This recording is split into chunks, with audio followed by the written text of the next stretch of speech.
உம்முடைய பரிசுத்த நாமத்திற்கு மகிமை உண்டாவதாக. அதாவது தேவனுடைய சமூகத்தில் அந்த தேவனுடைய பிரசன்னம் எப்படி உற்பத்தி ஆகிறது என்பதை குறித்து இந்த பேதுரு 1ஆம் அதிகாரத்தில் 12ஆம் வசனத்தில் சொல்லப்பட்டிருக்கிறது.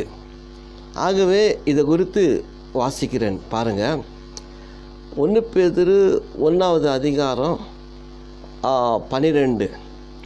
தங்கள் நிமித்தம் அல்ல, நமது நிமித்தமே இவைகளை தெரிவித்தார்கள் என்று அவர்களுக்கு வெளியாக்கப்பட்டது. பரலோகத்திலிருந்து அனுப்பப்பட்ட பரிசுத்த ஆவியினாலே உங்களுக்கு சுவிசேஷத்தை பிரசங்கித்தவர்களை கொண்டு இவைகள் இப்பொழுது உங்களுக்கு அறிவிக்கப்பட்டு வருகிறது.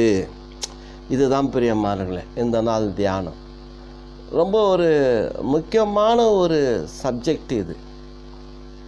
ஒரு தீர்க்கதரிசி ஆகட்டும், ஒரு ஊழியக்காரராக இருக்கட்டும், அல்லது கர்த்தருடைய தூதராக இருக்கட்டும், தேவனாய கர்த்தராக இருக்கட்டும், முதலாவது அவங்களுடைய அந்த தேவனுடைய சித்தத்தின் பிரகாரம் அந்த தேவனுடைய வார்த்தை அல்லது அந்த ஆலோசனை கூறுகிற வார்த்தை, தேவனுடைய விருப்பம் என்னது என்பதை அறியத்தக்கதான அந்த வார்த்தைகள் பரலோகத்தில் அது உற்பத்தி ஆகிறது.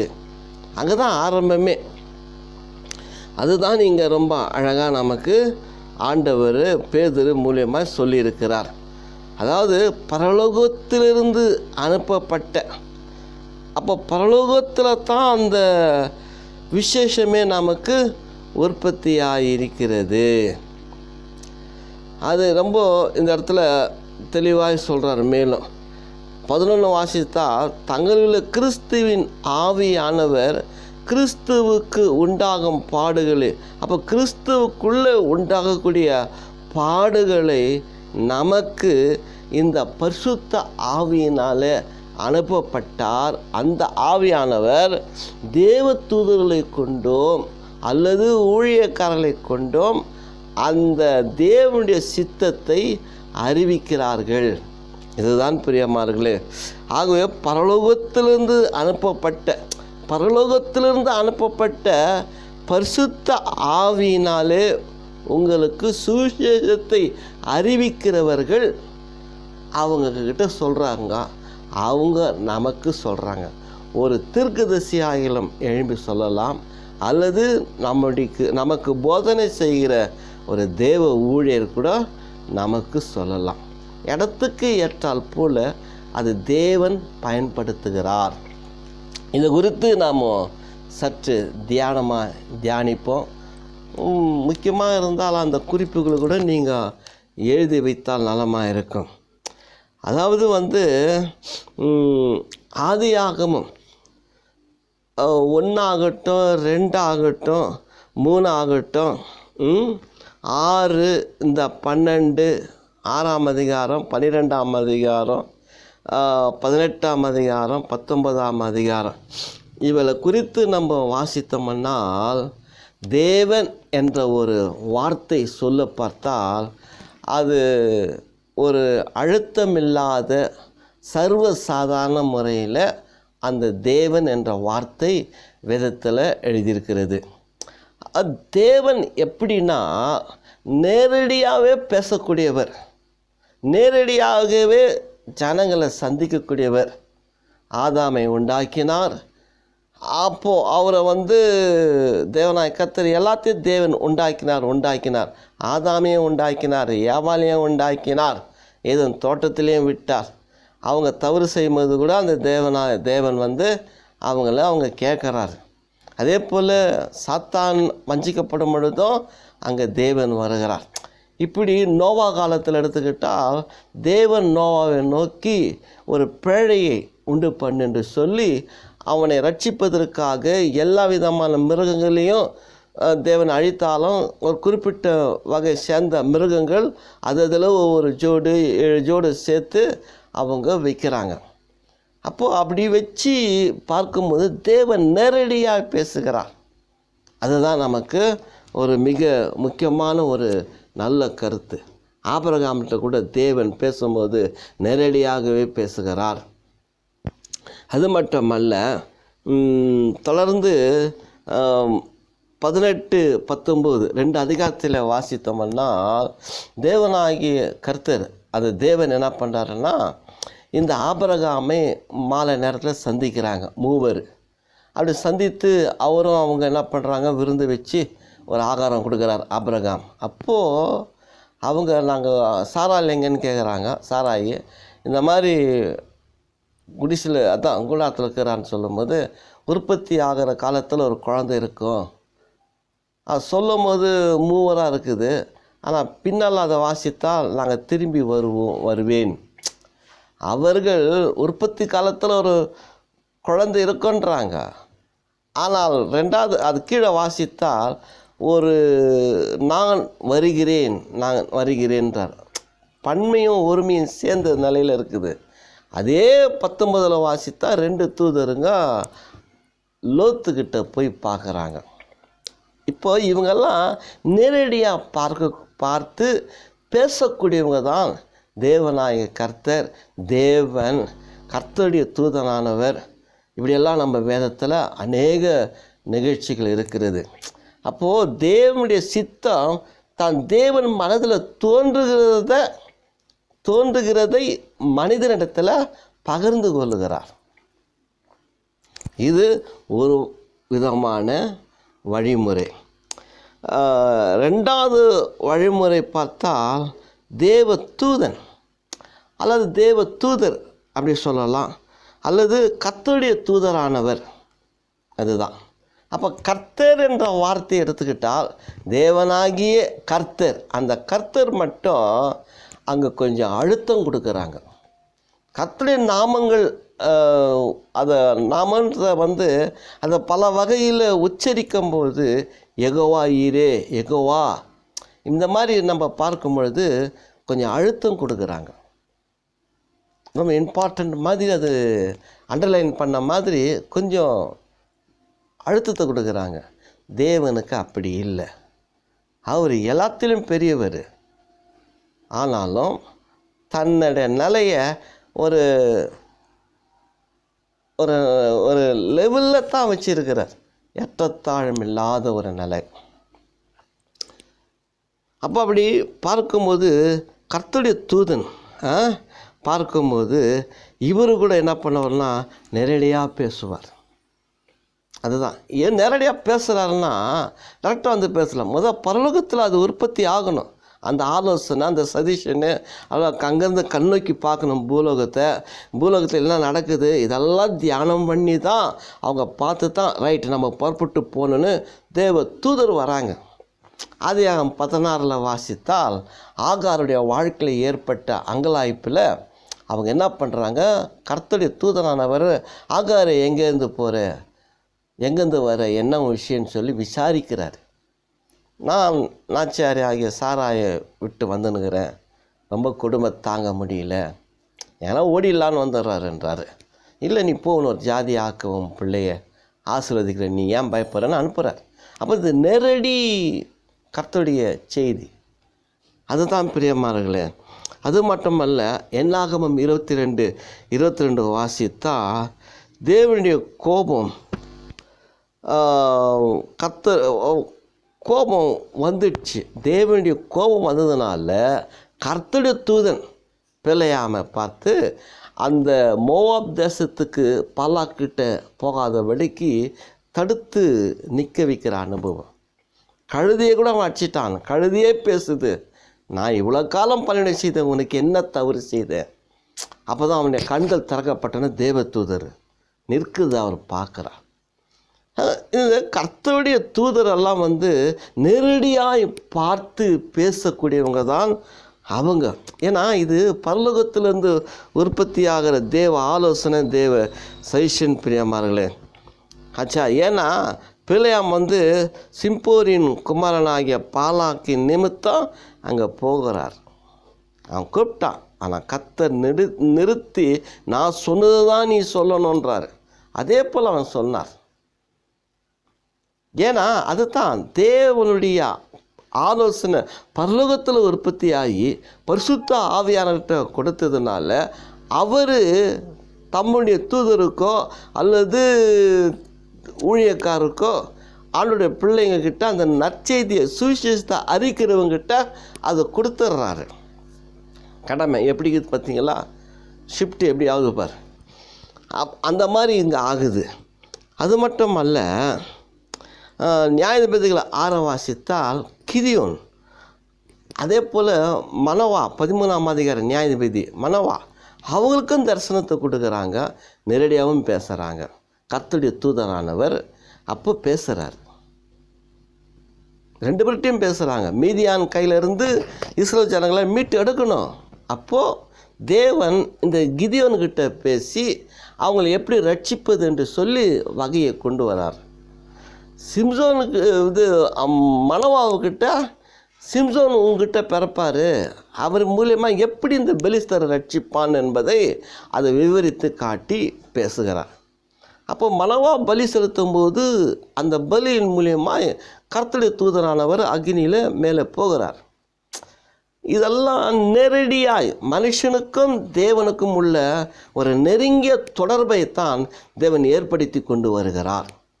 இது ஆரம்ப காலத்தில். காலப்போக்கில் நம்ம பார்க்கப்படும் பொழுது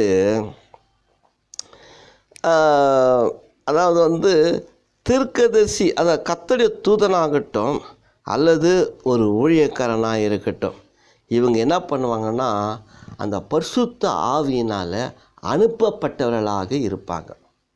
தூதர் கூட சரி. தூதரில் 2 வகை. கர்த்தருடைய தூதரானவர் அவர் டைரெக்டாக வருவார். கர்த்தருடைய தூதன் அவர் தேவனால் அனுப்பப்பட்டு அல்ல கர்த்தருடைய தூதனானவர் மூலமாக அனுப்பப்பட்டு அல்லது கர்த்தருடைய தூதன் வந்து சொல்லுகிற ஒரு நிகழ்வு தான் பிரியமானே. இதுக்கு நம்ம வாசித்தா லூக்கா 1ஆம் அதிகாரத்தை வாசித்தா கன்னி மரியாள் இடத்துல காபிரியேல் என்னும் தூதன் அவங்களுக்கு அந்த கிறிஸ்துவின் பிறப்பை பற்றி, அந்த மரியாளுடைய கன்னி பருவத்தில் பிறக்கிற பிள்ளையை பற்றி அங்கே பேசுகிறார். அதே போல் அவருடைய புருஷனாகிய யோசேப்புடைய கனவுலையும் தேவன் அங்கேயும் பேசுகிறார். அப்போது இவங்கெல்லாம் அனுப்பப்படுகிறவங்க, கர்த்தருடைய தூதர் அனுப்பப்படுகிறார். அதுதான் மெயின். அவங்க அந்த செய்தி வாங்கி சொல்கிறாங்க. அப்போ அவங்களுக்கு யார் கொடுக்குறது? பரிசுத்த ஆவி கொடுக்குறார். பரிசுத்த ஆவி எங்கே பரலோகத்துலேருந்து வருது. அப்போ எங்கே? பரலோகத்தில் பிதா அவர்கிட்டேருந்து அந்த ஆலோசனை, தேவன்கிட்ட அந்த ஆலோசனை பெற்று இவர் தூதர்கிட்ட கொடுக்குறார். அதே போல் பாருங்கள், இது நியாயாதிபதிகள் 6ஆம் அதிகாரம் 6லேருந்து வாசித்தா அவங்க இஸ்ரேல் ஜனங்க ரொம்ப முறையிடுறாங்க ஆண்டவர்கிட்ட. அப்போ ஆண்டவர்கிட்ட என்ன பண்ணுறாங்கன்னு முறையிடும் போது ஆண்டவர் ஒரு தீர்க்கதரிசியை எழுப்பி இஸ்ரேல் ஜனங்கிட்ட பேச வைக்கிறார். என்ன பேசுகிறாரு? எகிப்திலேருந்து நான் உங்களை கொண்டு வந்தேன், வேறு தேவர்களெல்லாம் வேண்டாம், தேவனாய் கர்த்தரை சேவிங்கன்னு நான் சொன்னேன். என் பிரமாணத்தை எல்லாத்தையும் விட்டுட்டு என்னை மறந்து போயிட்டீங்களே, நான் என்ன பண்ணட்டும் அப்படின்னு சொல்லி அந்த பின் நிலைமையில் செய்த நன்மைகளை அந்த தீர்க்கதரிசி எடுத்து உணர்த்தி காட்டுகிறார். இது யாருன்னா, இது தேவன் தம்முடைய ஊழியக்கார தீர்க்கதரிசிகளை எழுப்பி அவர் அதை கொண்டு அந்த தேவ செய்தியை கொடுக்கிறார். இது அனுப்பப்படுகிற ஒரு விஷயம். இப்போது பவுல் அப்போஸ்தலர் 27ஆம் அதிகாரம் 21-24 நம்ம வாசித்தால் இங்கு ஒரு விஷயம் இருக்குது. இதுக்கு முன்னால் அப்போஸ்தலர் 9 எடுத்தால் கர்த்தராகிய இயேசு கிறிஸ்துவே பவுலுக்கு, அதை சவுலுக்கு தரிசனத்தை கொடுத்து, நீ துன்பப்படுத்துகிற இயேசு நான் தான்ப்பா அப்படின்னு சொல்லி அவருக்கு தன்னை வெளிப்படுத்தி, அவரும் ஆண்டவரே நான் என்ன செய்ய சித்தமாக இருக்கிறேன்னு சொல்லி ஒப்பு கொடுத்ததுனால ஒரு ஊழியக்காராக ஏற்றுக்கிறாரு, ஒரு ஊழியக்காரனாக வருகிறார். ஆனால் அவர் கப்பல் பயணத்தில் போகும்போது மிகுந்த அநேக நாட்கள் ரொம்ப காற்றும் மழையும் பெய்ததுனால ஆகாரம் புசிக்காததுனால செத்து போவோம் என்ற ஒரு மிகுந்த கவலையில் இருக்கும்போது பவுலை ஆராதிக்கிற தேவனாய கர்த்தர் என்ன பண்ணுறாருன்னா அந்த தூதனை அனுப்புகிறார். என்ன அனுப்புகிறாருன்னா, நீ ரோமாபுரியில் என்னை பற்றி சாட்சி சொல்லுவேன், கப்பல் சேதமே அல்லாமல் பிராணம் சேதம் ஒன்றும் இல்லை, தைரியமாக இரு, தைரியப்படுத்து, உங்கள்கிட்ட இருக்கிற அவங்க நிமித்தம் அந்த கப்பல் மாலுமிகிட்ட மற்றவங்க மூலியமாய் உனக்கு நான் தயவு ஒரு கிருபை செய்திருக்கிறேன். அப்போது பவுல் அதை எழுந்து ஜனங்களுக்கு சொல்லி திடப்படுத்துகிறார். அப்போது தூதர் யாருன்னா பலப்படுத்துவதற்கும் நமக்கு தேற்றுவதற்கும் அதை பயன்படுத்தக்கூடியவராக இருக்கிறார். தூதர் என்று சொன்னால தேவனுடைய பணிவிடைக்காரராய் நமக்கு பணிவிடை செய்யக்கூடியவர்களாக இருக்கிறாங்க.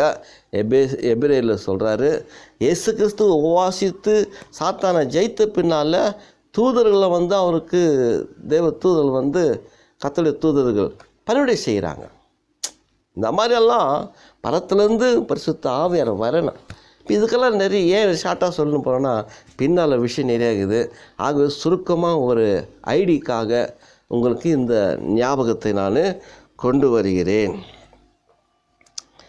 அதே போல் 2 சாமுவேல் 12ஆம் அதிகாரத்தை வாசித்தால் அங்கே ஒரு தீர்க்கதரிசி எழுப்புறான். தாவீது செய்த அந்த பச்சை பாலகிட்ட செய்த அந்த சின்ன தவறு, அவருடைய கணவரை கொலை செய்தது, அவளுடைய மனைவி தனக்கு மனைவியை ஆக்கினது கர்த்தர் கண்டு என்ன பண்ணுறார், நாத்தான் தீர்க்கதரிசி எழுப்பி அவருடைய குற்றத்தை உணர்த்தி காட்டும்படி நாத்தானை தீர்க்கதரிசியை பயன்படுத்துகிறார்.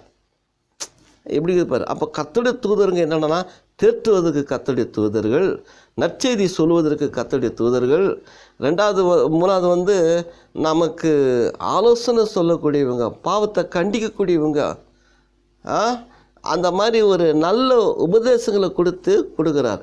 ஏன்னா அவன் பரலோகத்தில் இருக்கிற அந்த ஆலோசனை பிரகாரம் தான் இவைகளெல்லாம் நமக்கு நடந்ததாக வேதத்தில் சுட்டி காட்டுகிறார். 1 ராஜாக்கள் 13ஆம் அதிகாரத்தை வாசித்தால் எரேபேயாம் அவர் ஒரு பலிபீடம் செய்து அதுக்கு பலி செலுத்தும் போது அப்போது தேவனுடைய மனுஷன் யார்? தேவனுடைய மனுஷன், சர்வசாதாரணமான தேவனுடைய மனுஷன் அந்த எரேபியாமுக்கு விரோதமாக அந்த பலிபீடத்தை பற்றி அவர் தீர்க்க தரிசனம் சொல்கிறார். அந்த தேவனுடைய வார்த்தை அப்படி சொல்லப்படும் பொழுது ராஜா அவனை பிடிங்கன்னு சொல்லும்போது அந்த நீட்டின கை நீட்டினதாகவே ஆயிடுச்சு. அப்போ ராஜா, நான் செய்த தப்பு, என்னை மன்னிச்சுக்கோன்னு சொல்லும்பொழுது இவர் ஜெபம் பண்ணி அதை குணமாக்குகிறார். ஆனால் அந்த தேவனுடைய மனுஷன் சொன்ன குறிப்பிட்ட காலத்தில் அதை வெடித்து அது சாம்பலெல்லாம் அந்த பலிபீடத்திலிருந்து கொட்டி விட்டது. இப்படி அநேக விஷயங்களை நம்ம பேசிக்கொண்டே போகலாம். இதுதான் பிரியமானவர்களே. ஆனால் இப்போ நம்ம விஷயத்துக்கு வருவோம். அதுதான் ரொம்ப இம்பார்ட்டண்ட்டு. ஊழியர்களை தேவன் எழுப்புகிறார், பேர் சொல்லி அழைக்கிறார், அவங்கள பயன்படுத்துகிறார். எப்படி? முக்கியமானது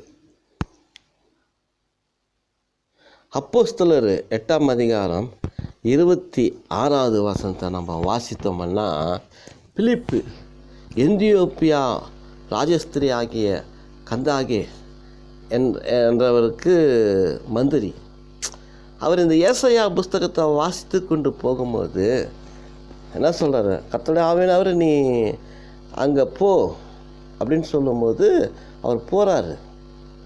அங்கே போய் அந்த ரதத்துல ஏறி நீ வாசிக்கிறது என்னென்று விசாரித்து, அப்பொழுது அந்த தேவனுடைய வார்த்தை புரிதான இல்லை பண்ணும்போது கர்த்தராக இயேசு கிறிஸ்துவை குறித்து முன் சொல்லப்பட்ட அந்த சிலுவின் பாடுகளை அவர் விவரித்து காண்பிக்கிறார்.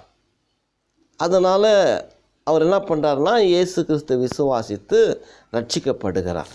இந்த அனுபவம் பிலிப்பு மூலியமாக கொண்டு போகிறார்.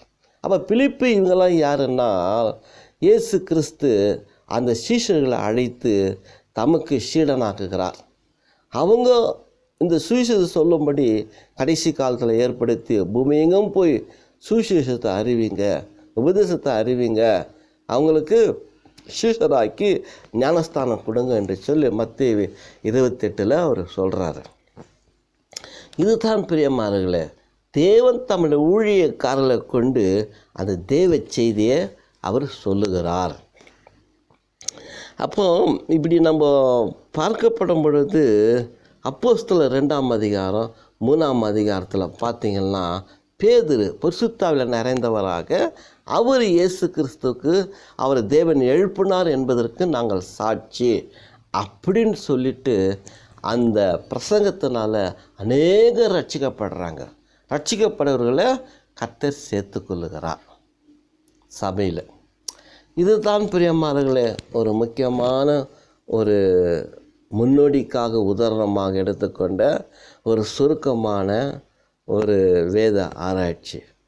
ஆனால் இதில் ஒரு முக்கியமான ஒரு கருத்தை இப்போது சொல்ல போகிறேன்.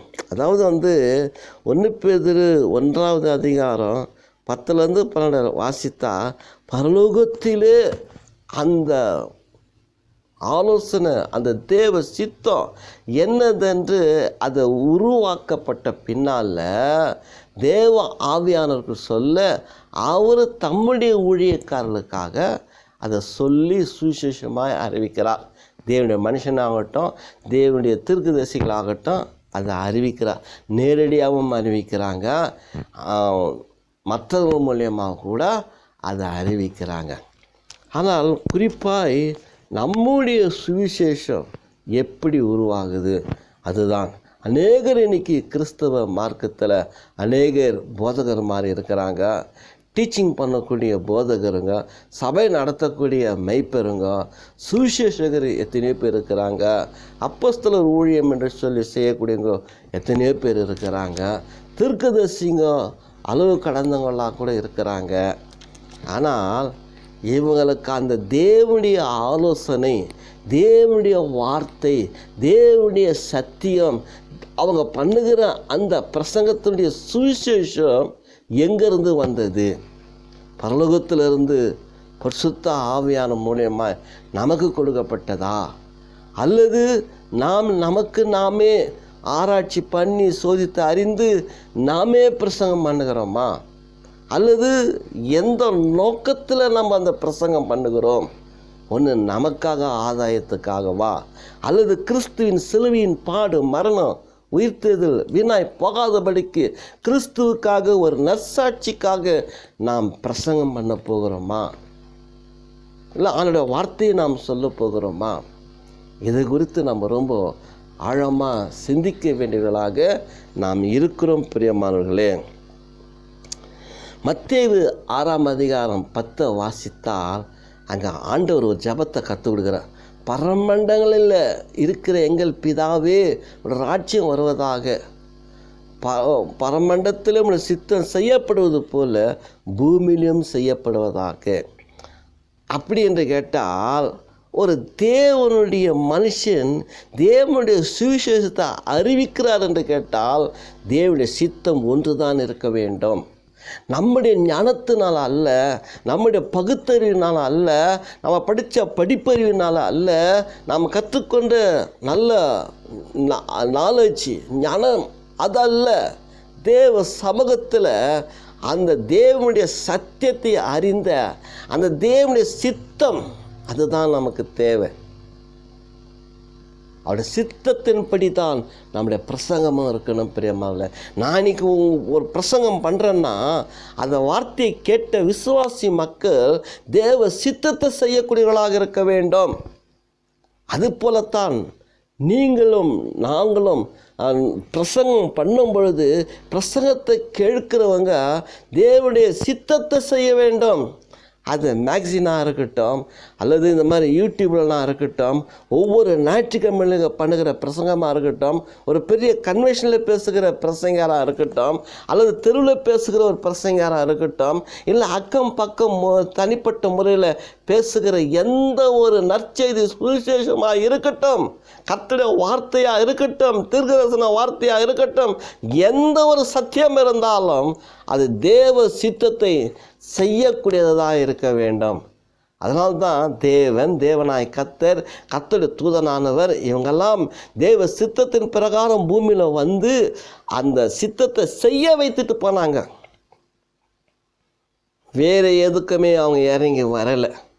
நம்மளுடைய வாழ்க்கைக்காக, நம்முடைய குடும்பத்துக்காக, நம்மளுடைய தேவைகளுக்காக எந்த தூதரும் வந்ததும் கிடையாது. எந்த கர்த்தருடைய இந்த தூதரும் வந்தது கிடையாது. தேவனும் வந்தது கிடையாது. உலகம் அழிந்து போகக்கூடியது. உலகத்தின் வஸ்துக்கள் அழிந்து போகக்கூடியது. ஆனால் அழிவில்லாத வஸ்தாகிய கிறிஸ்துவனுடைய நற்செய்தியைத்தான் அதை தான் தேவ சித்தத்தை நிறைவேற்றும்படி இந்த உலகத்துக்கு அனுப்பப்பட்டார். அதுக்காகத்தான் நம்மளை தேவன் ஒரு ஊழியக்காரராக ஏற்படுத்தி அவனுடைய சித்தத்தை செய்யத்தக்கதாக சொல்லு, நான் உங்களுக்கு உபதேசம் பண்ணதை மற்றவர்கள் கை கொள்ளும்படி தான் அந்த ஆண்டவர் அதை சொல்லுகிறார். வேறு எதுவுமே கிடையாது பிரியமார்களே. மத்தேயுல ரொம்ப அழகாக நமக்கு அந்த ஆண்டவர் சொல்லுகிறார், நான் உங்களுக்கு போதித்தது, கற்றுக் கொடுத்தது நீங்கள் என்ன செய்ய வேண்டும், போ எதுக்கு அந்த சுவிசேஷத்தை சொல்லுங்க அப்படின்னு சொல்கிறாரு. ஏன்னு கேட்டால் பாருங்கள், மத்தேயு 28:19, ஆகையால் நீங்கள் புறப்பட்டு போய் சகல ஜாதிகளை சீஷராக்கி பிதா குமாரன் பரிசுத்த ஆவியின் நாமத்தினாலே அவர்களுக்கு ஞானஸ்தானம் கொடுத்து நான் உங்களுக்கு கட்டளையிட்ட யாவையும் அவர்கள் கை கொள்ளும்படி அவர்களுக்கு உபதேசம் பண்ணுங்கள். அதுதான் இருக்குது. இது அவர் நமக்கு கற்றுக் கொடுத்த அந்த சத்தியங்களை அவர் என்ன சொன்னார் அதைத்தான் செய்ய வைக்கும்படி உபதேசம் பண்ணினார். இதில் மோசஸ் ரொம்ப நம்ம நினச்சி தியானிக்க வேண்டியவர்களாக இருக்கிறோம். தேவனாய கர்த்தர் அந்த சீனாய் மலையில் எப்படி தான் அந்த ஆசரிப்பு கூடாரத்தை கட்டணும்னு கற்றுக் கொடுத்தாரோ அப்படியே செய்தார்ப்பார். அதுதான் நமக்குள்ள தேவை. நாம் இந்த உலகத்தில் கர்த்தருடைய ஊழியத்தை செய்யக்கூடிய நமக்குள்ள தேவ சித்தத்தை தான் நம்ம பிரசங்கம் பண்ண வேண்டும். கிறிஸ்துவின் பாடு, மரணம் இவைகளை உயிர்த்ததில் தான் பிரசங்கம் பண்ண வேண்டும். வேறு எதுவுமே கிடையாது பிரியமானவர்களே. கிறிஸ்து சொல்லிட்டார், உபத்திரம் இந்த உலகத்தில் உண்டு, நான் ஜெயித்தேன், தினம் கொள்ளுங்கன்றார். தெசலோனிக்கர் சபை ஏற்கனவே உபத்திரத்தில் இருந்தாங்க. உபத்திரம் உண்டுன்னு தான் பவுல் பிரசங்கித்தார், ஏற்றுக்கிட்டாங்க. என்ன சத்தியம் பாரு இதெல்லாம். ஆக உலகம் பெருசு இல்லைங்க, அது அழிந்துடும். ஆனால் அழியாத ஒன்று இருக்குது, தேவ சித்தம், பரலோகத்துக்கு கொண்டு போகிற மார்க்கம், பரலோகத்துக்கு கொண்டு போகக்கூடிய ஒரு நித்திய ஜீவன். பரலோகத்தில் நம்மை தேவன் அழைத்து சேர்த்து கொள்கிறார் என்று கேட்டால் தேவ சித்தத்தை செய்தவர்கள். அப்போ எப்படி அதைத்தான் நம்ம கற்றுக் கொடுக்க வேண்டும். வேறு எந்த உபதேசம் போதனை கிடையாது. அப்படி வேறு விதமாக இருந்தது என்றால் அதுதான் வஞ்சகத்தன்மை நிறைந்தது, சூது நிறைந்தது, கபடு நிறைந்தது, ஆதாயம் நிறைந்தது. ஆதாயம் இப்படி வாழ நம்மை ஊழியத்துக்காக அழைக்கலை. அந்த காலத்து மிஷினரிங்க எப்படி வாழ்ந்தாங்க, எவ்வளோ மிஷினரி இருக்கிறாங்க. மார்ட்டின் லூதரை பற்றி படித்தோம்னா என்ன சொல்கிறீங்க, தெருவில் போய் வீதியில் போய் பிச்சை எடுத்து சாப்பாடு சாப்பிட்டு ஊழியம் செய்தாராம். அதுக்கு முன்னால் இருந்தவங்க கூட அப்படி தான் வாழ்ந்தாங்க. நாம் எவ்வளோ சொகுசை தேடி கொண்டு போகிறோம்.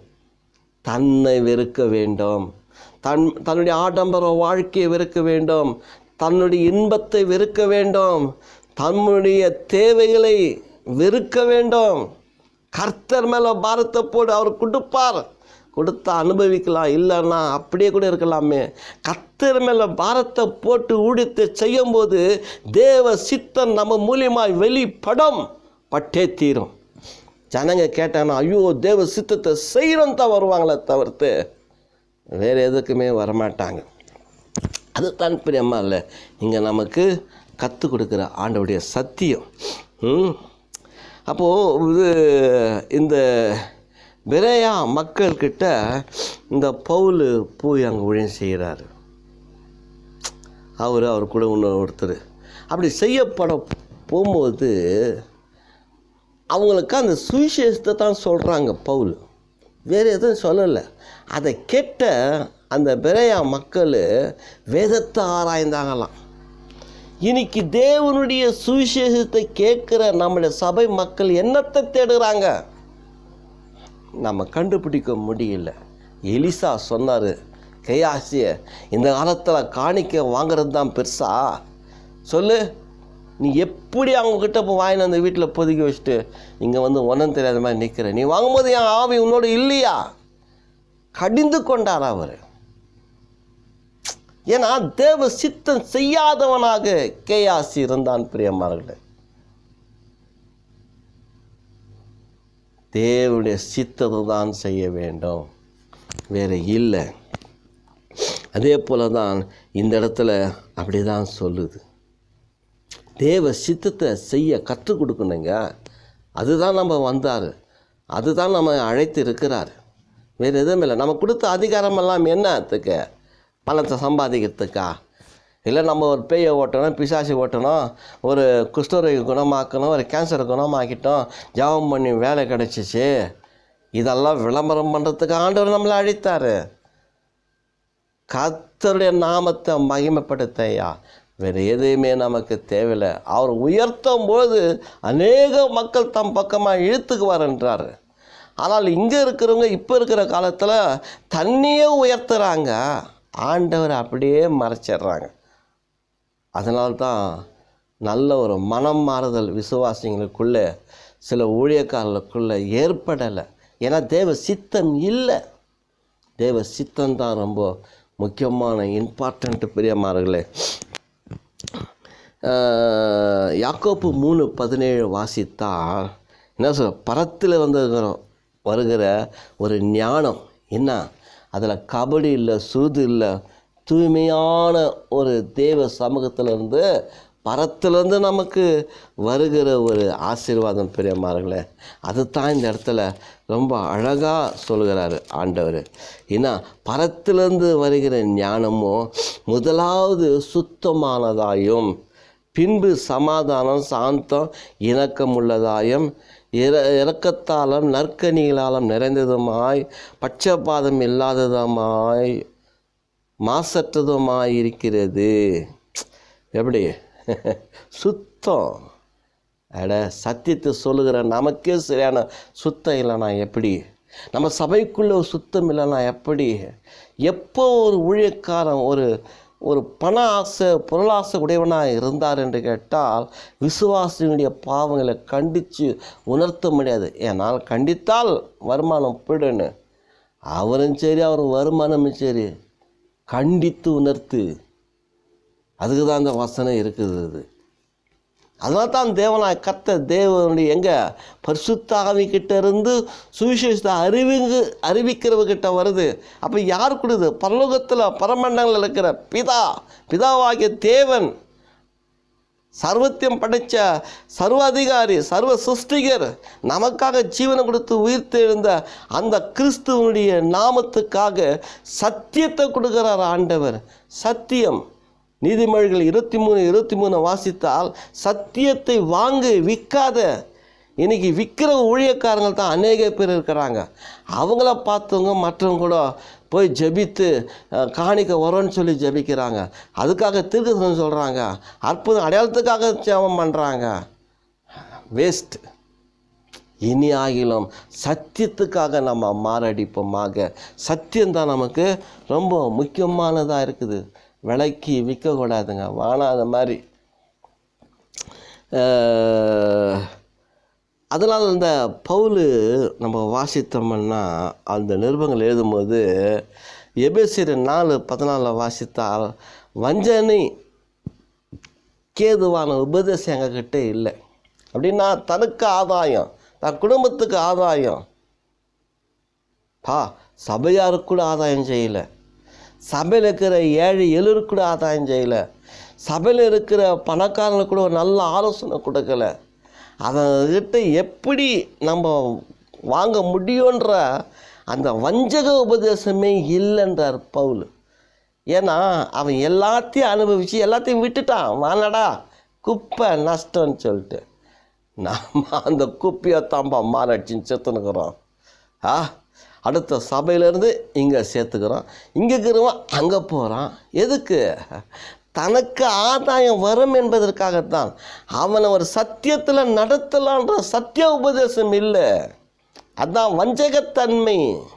ஆனால் பவுல் வஞ்சகம் இல்லாத அந்த மாதிரி உபதேசம் எங்ககிட்ட வஞ்சகம் நிறைந்த உபதேசம் இல்லை, வஞ்சகம் இல்லாதது தான் இருக்குதுன்னு எபேசியர் 4:11 சொல்லுகிறார்.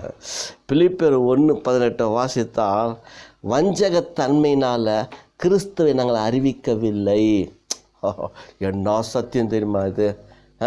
வஞ்சகத்தன்மையோடு ஒருத்தரை கவர் பண்ணுறத்தக்கதாக, ஒரு இச்சைக்காக நைஸ் பண்ணி, அல்லது ஒரு பாவத்துக்காக, பாவ செயலுக்காக, இல்லை ஒரு நல்ல வருமானம் கிடைப்போம் என்பதற்காக, அல்ல மனைவி தேவைக்காக, பிள்ளைங்கள தேவைக்காக, நம்முடைய வாழ்க்கையின் எதிர்காலத்துக்காக, அந்த வஞ்சகத்தன்மையில் கிறிஸ்துவை அறிவிக்கவில்லையா பவுல். நாம் எப்படி இருக்கிறோம்? அதே நிலையில் தான் பவுலை போல தான். செய்தால் செய்வோம், செத்தாலாம் ஆண்டவருக்காக சாவலாமே. சத்தியத்தை சத்தியமாய் பிரசங்கம் பண்ண வேண்டும். அதுதான் அவருடைய உபதேசம். ஏன்னா தேவ சித்தத்தை அறிந்து அந்த பரலோகத்தில் அந்த வருகிற அந்த தேவனுடைய செய்தியில் வஞ்சகத்தன்மையே இல்லையாம் பார். ஏன்னா அவர் வஞ்சகக்காரன் இருந்தால் தான் இங்கே வஞ்சகம் நடக்கும். அவர்கிட்ட வஞ்சகம் இல்லை. தேவனிடத்தில் ஒரு அநீதியும் இல்லைன்னு வேதம் சொல்லுகிறது. அவர் அநீதி இல்லாத தேவன் அவர் துன்மார்க்கத்தில் இல்லை. யோபு சொல்கிறார், அவர் துன்மார்க்கத்தில் பிரியப்படுகிற தேவன் இல்லையா. சங்கீதம் 50:16 வாசித்தால், என் துன்மார்க்கனை பார்த்து என் பிரமாணத்தை எடுத்து உரைக்கும் உனக்கு என்ன நியாயம் உண்டுன்னு கேட்குறார். தப்பு இல்லை அவர்கிட்ட. ஆக நம்மை கண்டித்து உணர்த்தக்கூடியவராக இருக்கிறார். கொலோசியர் 2:4 வாசித்தா, நய வசனம் அதனால் உங்களை வஞ்சிக்கிற மாதிரி உபதேசம் எங்ககிட்ட இல்லைன்றார். அவ்வளோ நைஸாக பேசுவாங்க, மனதுருகிற மாதிரி பேசுவாங்க. எங்கள் பேத்தி ஒன்றுக்குது, இப்போ தான் 1ஆம் கிளாஸ் போகிறார் அவர் பேசினார்னா நீங்கள் கூட வாங்கிடுவீங்க. ஒரு வருஷம் ஃபோனில் பேசினா, அம்மா எப்படிம்மா இருக்கிறேன்னு கேட்டது தான். அம்மா ஏங்கம்மா அங்கே கஷ்டப்பட்டுனுக்கிறீங்க, நீங்கள் வந்துடுங்கம்மா, அம்மா உங்களை பார்ப்பாங்க, எதுக்கு நீ அங்கே வேதனைப்பட்டுனுக்கிற, வாங்கம்மான்னு கூப்பிட்டாங்க. என்ன நடக்கும் இந்த வார்த்தையில்? ஒரு சின்ன குழந்தை பேசினா, என் மனைவி மனுஷன் உடஞ்சிச்சு. பேசும்போது அவங்க அப்பா கேட்டு அவரும் உருகிட்டார். அடாடாடா, இது என்ன மாதிரி வார்த்தை! அந்த குழந்தை அந்த மாதிரி சில பேர் ஆதாயம் வரணும்னு நினச்சிட்டாங்கன்னா அவங்க பேசுகிற அந்த ராஜதந்திரன்றாங்க பேர், அதை விட ரொம்ப தந்திரமாய் உருகிற மாதிரி, கறக்கிற மாதிரி, வாங்குற மாதிரி, குட்டுக்கிற மாதிரி பேசுவாங்க. சிலர் பேசுவாங்க பாருமா, காணிக்கை பெரிய காணிக்கை கொடுங்கம்மாண்ணா. ஆண்டவர்கிட்ட பெரிய காணிக்கையும் இல்லை, சின்ன காணிக்கையும் கிடையாது, நீ பிரியப்பட்டு கொடு, அவ்வளோதான். சில பேர் என்ன பண்ணுவாங்க, தாலியை போடு, கம்பளை கழட்டி போடு, அத்தை போடு, இத்தை போடு, நகையை கொடு, இப்படி எல்லாம் போட்டு வாங்குவாங்க. இதெல்லாம் மாமிசத்தினுடைய நயவஞ்சனமான பிரசங்கமே. தேவ சித்தை செய்யாது. தேவ சித்தை என்னகுது சொல்லு. அதான் அன்னை திரேசா அம்மையார் அவர்கள் சொன்னாங்க, நான் ஒரு காரியத்தை ஜெபம் பண்ணி செய்கிறேன், செய்யப்படும் பொழுது தேவைகளை கொடுத்தால் தேவ சித்தன்னு நினைக்கிறேன், கொடுக்கலன்னா அது சித்தம் இல்லை, அந்த சப்ஜெக்டை விட்டுறன்றார். என்ன அழகான ஒரு சப்ஜெக்ட் அது. ஒவ்வொரு ஊழியக்காரரும் கற்றுக்க வேண்டியது தாங்க. சாதாரண ஒரு ஆர்சி தான், ஆனால் அவங்களுடைய குணம் எப்படி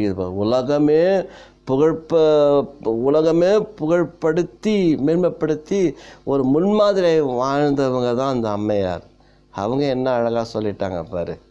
இதுதான் பிரியமானவர்களே நாம் செய்ய வேண்டியது. அந்த கொலோசியர் 2:4 அதான் நயவசனமே இல்லைன்னாரு. 1 தெசலோனிக்கர் 2:3 வாசித்தால், எங்கள் போதனை வஞ்சகத்தன்மை உண்டானதல்லன்றார் பவுல். வஞ்சகம் இல்லாத தன்மை உடையதாக அல்ல. அப்போ எப்படி தாயா பிரசங்கம் பண்ணணும்? அப்போ நம்ம பிரசங்கம் பண்ணணும்னா என்ன செய்யணும்? தேவ சமூகத்தில் காத்திருக்க வேண்டும், வேதத்தை தியானித்து கொண்டு இருக்க வேண்டும். பரத்திலிருந்து கர்த்தர் நமக்கு ஏதாவது தேவ ஆவியானவர் உணர்த்துவார் என்பதை காத்திருக்க வேண்டும். அப்போ தேவ ஆவியானவருக்கு ஒரு சத்தியம் வேணும்னா அவர் பரலோகத்தில் இருக்கிற பரமண்டலில் இருக்கிற அந்த பிதாடத்தில் காத்திருக்க வேண்டும். அவர் என்ன சொல்லுகிறார், அவர் என்ன தியானம் பண்ணுகிறார், என்னத்தை சொல்ல வேண்டும், நம்ம பண்ணுகிற ஜபமும் இருப்பாங்க நிற்கவும் என்ன நடக்க போகுது, அங்கே பரலோகமே அசைக்கப்படுகிறதா இருக்கிறது. தேவ சமூகத்தில் தேவனை அசைக்கப்படக்கூடியவராக மாறிவிடுகிறார். என் புள்ள ஜெபிக்கிறார், என்னத்தை கற்றுக் கொடுக்குறோம்ப்பா, அவரும் கண் நோக்கி பார்க்குறார். எந்தெந்த விசுவாசி எப்படி இருக்கிறாங்க, அல்ல ஊழியம் எப்படி, இது எல்லாத்தையும் பார்த்து அறிந்து அங்கே தேவ சித்தம் எப்படி இருக்கணும்னு கற்றுக் கொடுக்குறார் ஆண்டவர். அதுதான் தேவ செய்தி, வேறு எதுவுமே இல்லை. நாம் ஒரு சொல்லப்பட்ட வேத வசனத்தை சொல்லிட்டோம் என்று கேட்டால் அது வெறுமையாக திரும்பி வராது, அதனுடைய காரியத்தை செய்துட்டு வரும். எது? தேவ சித்தத்தை செய்துட்டு வரும்.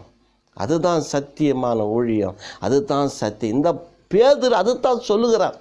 ஒரு தேவ பிரசன்னம் இந்த உலகத்தில் உண்டானது அல்ல, இந்த தேவ பிரசன்னம் மனுஷனால் உண்டானது அல்ல.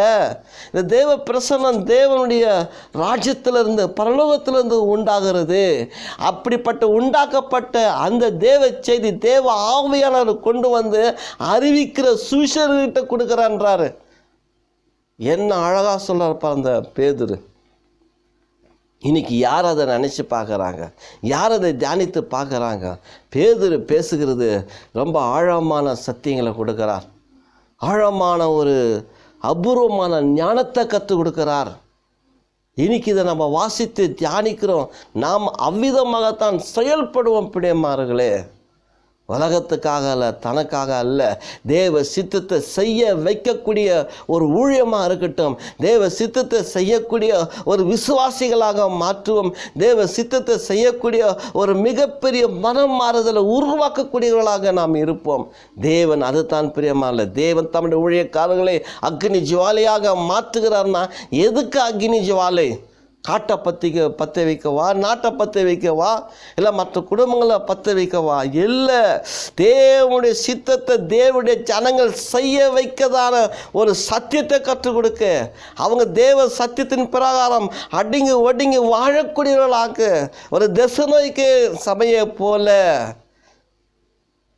மாறணும் பிரியமானவர்களே.